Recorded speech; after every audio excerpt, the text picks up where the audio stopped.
You host a podcast. Yes. It's called Misandry with Marcia and Ray. Yes, Misandry with Marcia and Ray, with my lovely co-host Ray Sani, who's a great, wonderful comedian. Yes. And what is his story? Her story. I hate that word. Her story. Yeah. Learn it. You're gonna be relearning it in my re-education programs, / my basement prison that I call the friend zone. What was I saying? Now, why? you made this podcast to make fun of misandry. Kind of. I mean, the main thing is that if you're a feminist woman or just a woman trying to say your opinions in general, if there are men listening, no matter what you say, they're going to say you're a misandrist, they're going to say you're a man-hater. And so we were like, all right, well, let's just get that out of the way. You know, we hate men.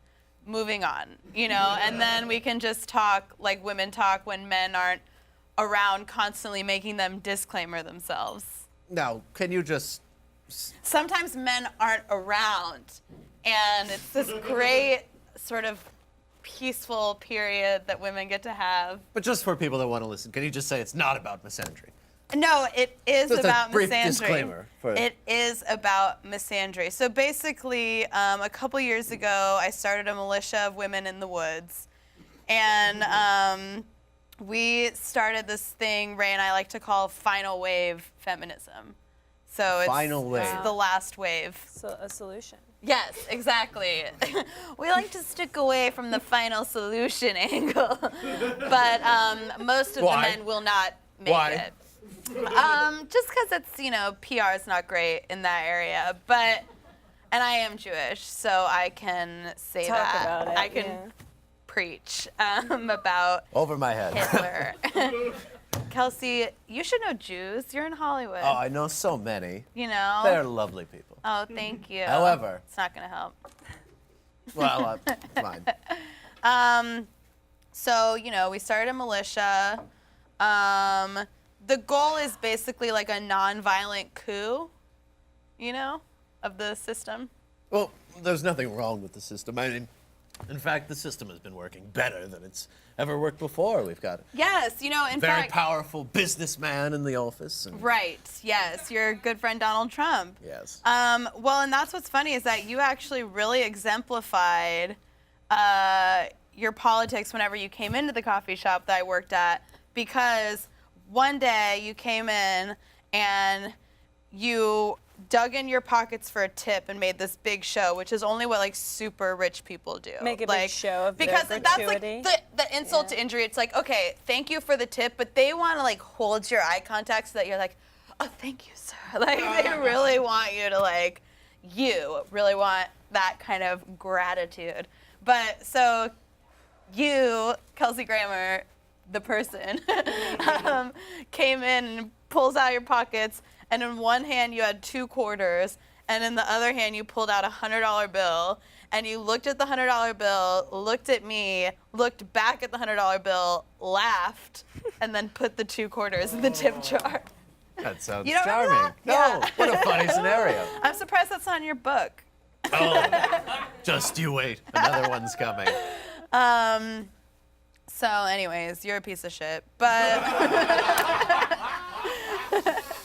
and the militia will kill you because Why do you keep talking about this militia? Is this part of the radio program? Kind of, yeah. It was started a little bit before that, but definitely Ray and I, like Ray is commander-in-chief with me of the militia. We are final wave. Like with Ray is when we really got organized. You know what I mean? Like Cool. I recruited the women into the woods, but I didn't really have a plan. You know? Women have it so easy these days, though. Totally. What's the problem? What are you fighting?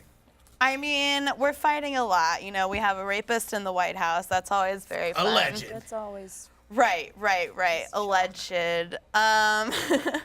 And although he did but you know your best friend like walked into like teen pageants and things like that. I'm sure you do shit like that too, Kels. Big prankster, yes. Kels. Yes. Kels, we can talk like that. Absolutely. But no, I mean, we're fighting all sorts of things. Men being alive, men speaking, men breathing. Being told we have some statistics. Yes, so there are a lot of statistics that we found before the militia and since the militia. that these are important facts. So, whenever you're ready. Okay. Oh, that's the map. These aren't this. Oh, okay. Well, so this is where these are where the coups are planned. So we have the fat Jew, the place.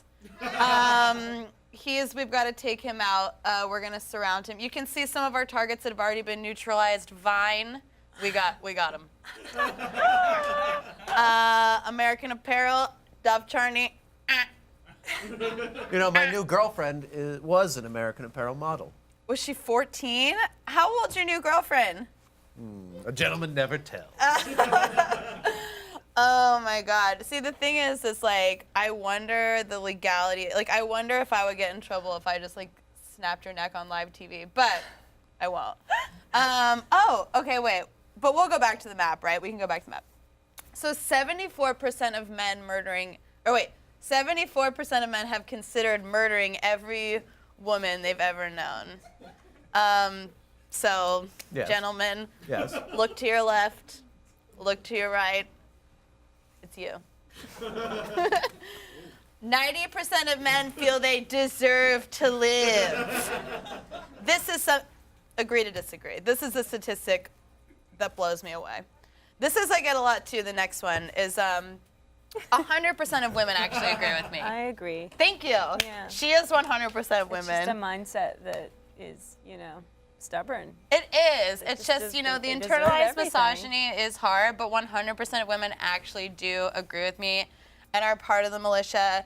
And if you're a woman and you don't agree with me, are you a man? 1 out of 4. So there are rehabilitation programs for the men because logistically, I don't have enough room in my basement. There's all sorts of problems. We can put them in bunkers for a while the women patrol the streets free of fear. But 1 in 4 rehabilitated men has actually become a spy for us. So this is exciting. This could be I like you. I think we could get him in this program. Of course you like Can I Not join your you. club? I can join your club? Yes, sweetheart. Yes, you can. You could really learn a lot from him. Dr. Crane, doesn't she remind you a little bit of Lilith, the way you guys just go back and forth? You absolutely remind me of Lilith. What is this? Friend zone. Oh, that's a shot of my prison basement, the friend zone. I just sort of take men there on like Tinder dates, just if someone tells me to smile. Sometimes when men are standing around in large groups. So every woman, this is something a lot of people don't know that you should know too actually, is that every woman actually has the power to start a fire using nothing but her mind. And it's a power that's been obscured for us for decades by men. It's amazing. Okay, and it is amazing, yes. I can't wait till there are only female scientists. The things that we're gonna uncover are insane. Right now I'm inventing a sound that actually only women can hear, and that's gonna be a huge Is it breakthrough. the sound of my wallet? Yes! Yes, Kelsey! Yes. Memorize their faces. That was good, Kels. So a lot of people are like, I don't agree with you. I'm a man. Like I said, 75% feel they deserve to live. But what they need to know is that I actually have a very close male friend named Jared, and he actually agrees with 98.5% of everything that I say and do. And so if you're a man and you don't agree, it's just sort of like, be more like Jared. But Jared agrees. Jared agrees, Right. making your argument null No. and void. Yes. I get it. Oh, so this is our first order of business. We're going to have a new female Mount Rushmore.